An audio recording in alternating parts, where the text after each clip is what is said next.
আসসালামু আলাইকুম, সবাই কেমন আছেন? আলহামদুলিল্লাহ আমি ভালো আছি। আশেপাশে পরিবেশ দেখে কি মনে হচ্ছে? খুব ভোরবেলা বের হয়েছি আর হয়তো পঞ্চগড় বা এই টাইপের জায়গায় আছি, তাই না?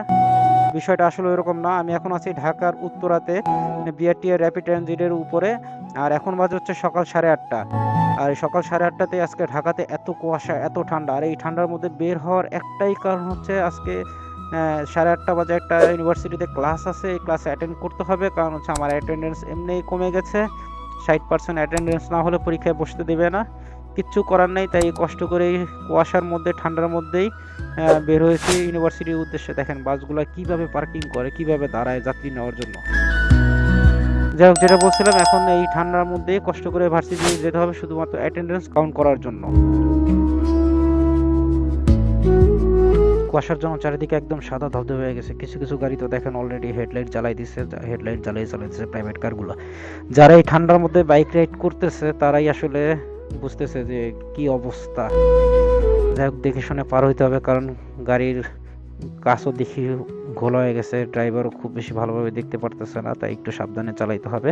এখানে আমাদের ইউনিভার্সিটির বাস দ্বারা আর এখান থেকে সব ছাত্রছাত্রী ওঠে। তা আমি দেখলাম যে আমার পরিচিত ক্লাসমেট কেউ আছে কিনা, থাকলে নিয়ে যেতাম এই ঠান্ডার মধ্যে দাঁড়া না করায় রেখে। তা দেখলাম যে কেউ নাই, আর এসি কোচ দাঁড়ায় আছে, কারো কোনো সমস্যা হবে না, তাই আমি একাই রওনা দিলাম। পরবর্তীতে আবার কথা হবে, এখন এই পর্যন্তই।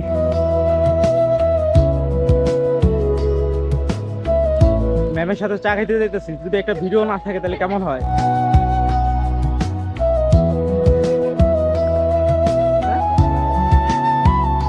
আমরা এখন যাচ্ছি চা খেতে, কারণ হচ্ছে আমাদের অর্থনীতি সাবজেক্টে আজকের আমাদের টপিক ছিল বাজার।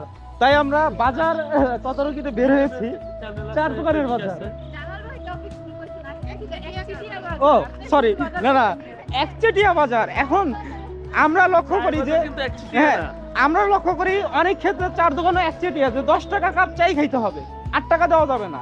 তো আমরা এটা আজকে দেখবো।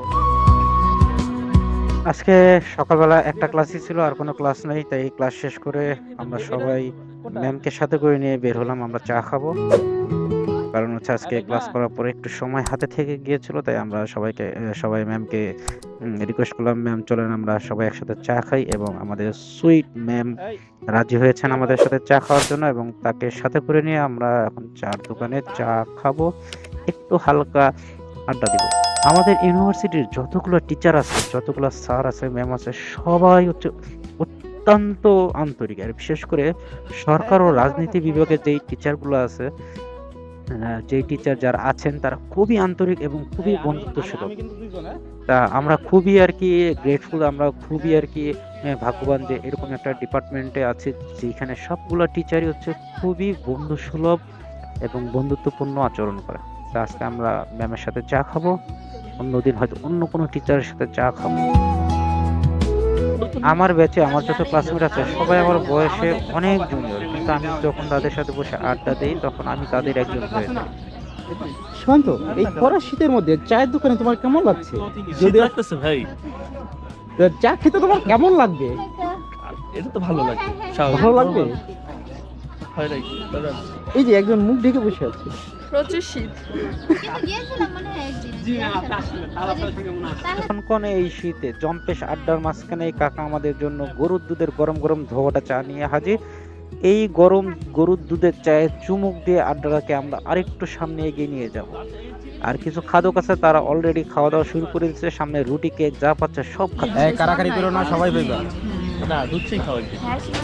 হ্যাঁ, শুরু থেকেই শুনছেন আমাদের মাঝখানে আমাদের একজন সুইটস অনারেবল ম্যাম আছেন, কিন্তু আপনারা হয়তো কেউই চিনছেন না তিনি কে, কারণ না চেনারই কথা। কারণ উনি আমাদের সাথে এত বন্ধুত্ব পূর্ণ একটি সম্পর্ক তৈরি করেছে, আমাদের সাথে এত সুন্দরভাবে মিশে যে আপনারা আসলে দূর থেকে তার বিহেভিয়ার দেখে বুঝবেন না যে তিনি একজন টিচার। তিনি একজন মানে আমাদের মতোই একজন স্টুডেন্ট, একজন বন্ধু মতোই আর কি মিলেমিশে একাকার হয়ে যান আমাদের মাঝখানে। আর আজকে এই ম্যামকে আমাদের চায়ের আড্ডায় পেয়ে আমরা আজকে অনেক খুশি, অনেক হ্যাপি। থ্যাংক ইউ ম্যাম আপনাকে আমাদের সাথে এই সুন্দর একটি মুহূর্ত উপহার দেওয়ার জন্য। মামা ক্যামেরা এই বুঝলাম না, খাওয়া শেষ না খেলে মতো সব দৌড় দিতেছে, কাহিনী কি? এখনো তো আমার চা শেষ হয় নাই। আচ্ছা তোর লগে আমি বইতাছি, খা।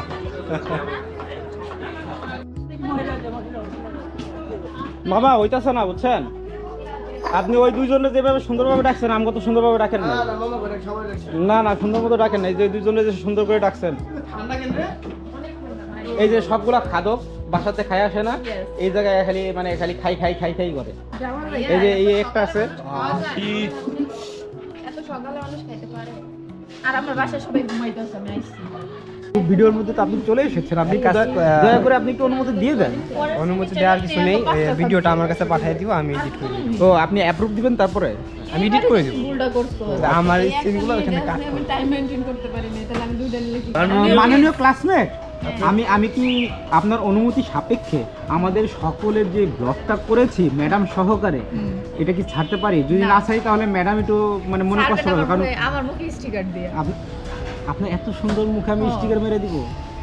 স্টিকার তো সাথে আনি নাই, তারপরে তো আমি মেরে দিব। মুখে স্টিকার দিয়ে তারপর ব্লগ ছাড়বেন, ভাই না? বৃহত্তর স্বার্থে একজনকে বলি দেওয়াই যায়। বলে দিয়ে না স্টিকারটা মাইরা দিও। না কোন স্টিকার মারামারি নেই। এই তো শোনো, যেখানে আমাদের ক্লাস রিপ্রেজেন্টেটিভ আমাদের নেতা সিআর সাহেব বলেছে যে স্টিকার মারা যাবে না, সিয়ারটা দেবো সে খাবর, তো তোর এখন ভিডিওটা ভালো এখন লাগছে। এখন তুমি সিআরকে থাপড় দেওয়ার যাই দাও। চাকরি করার কারণে প্রতিটা ক্লাসে আমি উপস্থিত থাকতে পারি না, শুধুমাত্র সপ্তাহে একদিন শুক্রবারে ক্লাস করতে পারি। আর এই দিন আমি খুব আনন্দের সাথে ক্লাস করি, কারণ আমাদের ক্লাসমেটদের সাথে খুবই মজা হয়, আড্ডা হয়। তা চা খাওয়ার পর হুট করে মনে হলো আমরা সকালে কেউ নাস্তা করিনি, তাই নাস্তার উদ্দেশ্যে আসলাম। না, আমাদের মাননীয় শেফ যখন বলছে মজা না, তার মানে মজা না, তার মানে মজা না। জামাল ভাই লইছে নি। এখন এখানে আমরা সবাই গরিবের দল। এই যে একজন আমাকে সরাসরি হুমকি দিচ্ছে আমার ইউটিউব চ্যানেল বন্ধ করে দেওয়ার জন্য। আপনারা বেশি বেশি লাইক কমেন্ট শেয়ার করবেন যাতে আমার ইউটিউব চ্যানেল বন্ধ না হয়ে বেশি বেশি ডলার আসে। বাবা লেবু দিয়েন। তো যাই হোক, আমরা মজা মাস্তি করতেছি, অনেক মজা হয় আমাদের যখন আমরা একসাথে আড্ডায় বসি, তখন খুবই মজা হয়। এবং আমি আমার সিনিয়রিটি মানে আমার যে বয়সের যে পার্থক্য আমাদের ক্লাসমেটদের সাথে সেই বয়সের পার্থক্যটা আমি কিছুক্ষণের জন্য হলেও ভুলে যাই। আমি তাদের সাথে মিশে তাদের মতো একজন হয়ে যাই, আমি খুবই এনজয় করি। সপ্তাহে একটা দিন আমি ক্লাসে যাই, চাকরির সুবাদে আমি প্রতিদিন যেতে পারি না প্রতিটা ক্লাসে, তাই শুক্রবারে যাই এবং যে চেষ্টা করি সবার সাথে এভাবে মিলেমিশে একাকার হতে।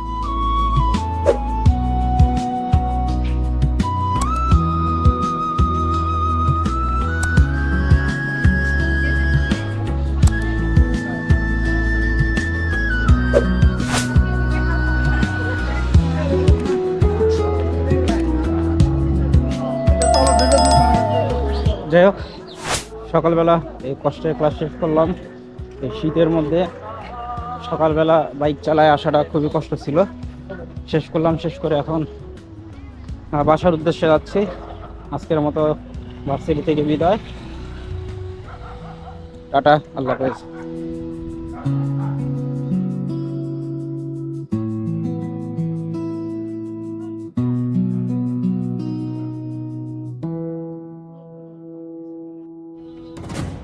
টাকলা টিকটকার দেখায় দেশকে নতুন আলোয়, অজানা সব গল্পগুলো পৌঁছে যায় হৃদয়ে ছুঁয়ে।